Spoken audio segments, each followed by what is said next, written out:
Lilibet Diana est la fille du prince Harry et de Meghan Markle, et elle sera au Royaume-Uni pour la première fois ce week-end. Lily aura également la chance de rencontrer son homonyme. La reine. Le prince Harry, 37 ans, et Meghan, duchesse de Sussex, 40 ans, ont accueilli leur fille Lilibet Lily Diana Mountbatten Windsor au monde le 4 juin 2021.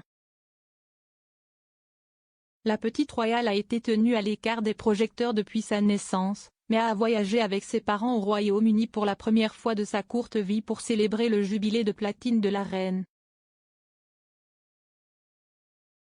Lilibet est le 11e arrière-petit-enfant de la reine et se rencontrera probablement pour la première fois en personne cette semaine.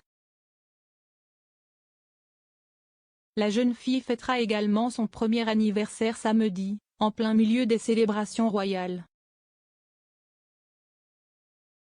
On ne sait pas si une fête sera organisée pour la jeune royale, mais elle passera probablement du temps avec son arrière-grand-mère tout au long du week-end. Meghan et Harry ont choisi le nom de leur fille par respect pour la reine, ont-ils dit à l'époque, mais que signifie exactement Lilibet? Que veut dire Lilibet? Le nom est un clin d'œil touchant à la reine et a été utilisé comme surnom pour le monarque dans ses premières années.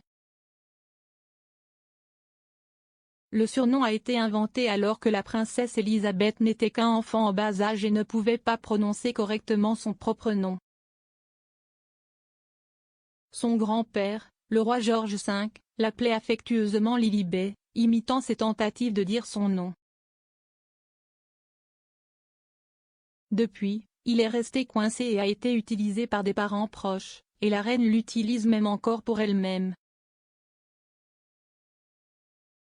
Par exemple, la reine signera souvent des notes personnelles pour les membres de la famille avec son surnom Lilibet. Elle a signé une note à son défunt mari, le prince Philippe, qui a été placée sur son cercueil.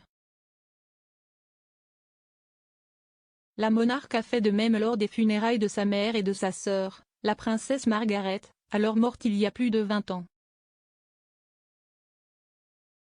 Au moment où le nom a été annoncé, beaucoup pensaient que le couple avait aveuglé la reine en prenant un nom aussi spécial.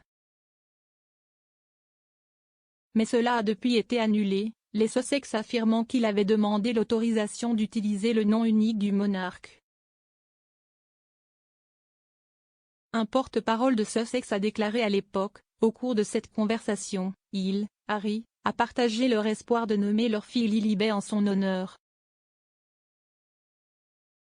Si elle n'avait pas été favorable, il n'aurait pas utilisé le nom. Le prince Harry a exprimé à plusieurs reprises son respect et son amour pour sa grand-mère, même après avoir quitté la vie royale de première ligne. La décision d'utiliser le nom est intervenue après des troubles considérables dans la relation avec son père, le prince Harry ayant précédemment parlé de son éducation. Il a déclaré: « Je ne pense pas que nous devrions pointer du doigt ou blâmer qui que ce soit, mais certainement en ce qui concerne la parentalité. Si j'ai ressenti une forme de douleur ou de souffrance à cause de la douleur ou de la souffrance que peut-être mon père ou mon parent avait souffert, je vais m'assurer de briser ce cycle pour ne pas le transmettre, en gros. Si y a beaucoup de douleurs et de souffrances génétiques qui se transmettent de toute façon, donc nous, en tant que parents, devrions faire tout notre possible pour essayer de dire: vous savez quoi, cela m'est arrivé, je vais m'assurer que cela ne se produise pas. Il t'arrive. » Il a ajouté: « Si est difficile à faire, mais pour moi, si est une question de prise de conscience. Je ne l'ai jamais vu, je n'ai jamais entendu parler, et puis tout à coup j'ai commencé à reconstituer les choses et à dire ok, si est là qu'il est allé à l'école, si est ce qui s'est passé, je sais ça de sa vie, je sais aussi qui est lié à ses parents, ce qui signifie qu'il m'a traité comme il a été traité, alors comment puis-je changer cela pour mes propres enfants? Et me voilà, j'ai déménagé toute ma famille aux États-Unis. Ce n'était pas le plan, mais parfois vous devez prendre des décisions et faire passer votre famille en premier et votre santé mentale en premier.